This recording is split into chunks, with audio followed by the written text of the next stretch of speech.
So friends देखिए आज हम लगाने जा रहे हैं अफ्रीका में रिंडरपेस्ट का आना। रिंडरपेस्ट का क्या प्रभाव पड़ा इस अफ्रीका की एक पशुओं की बीमारी। अफ्रीका में रिंडरपेस्ट यह ब्रिटिश आधिपत्य वाले एशियाई देशों में आए जानवरों के जरिए यह पहुंची थी। इसका क्या प्रभाव देखना था हमें।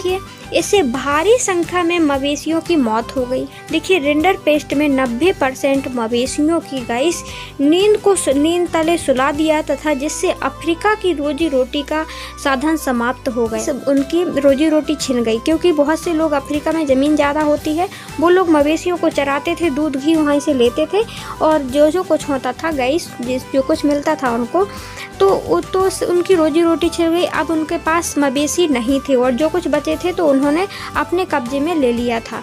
इसके बाद देखिए आजीविका की अर्थव्यवस्था पर बुरा प्रभाव।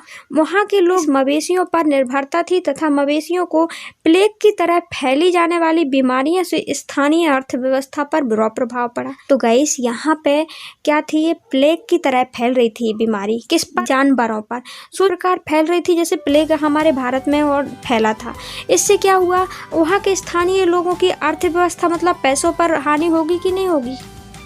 उनकी आजीविका चल रही थी उसी से और बुरा प्रभाव पड़ा। दूसरा प्रभाव ये देखा, बीमारी का फैलाव यदि हम देखें तो यह अफ्रीका के पूर्वी हिस्से से जंगल की आग की तरह पश्चिम अफ्रीका तक गई पहुंची और 1892 में अटलांटिक तक पहुंच गई। इतनी तेजी से इसका फैलाव हुआ।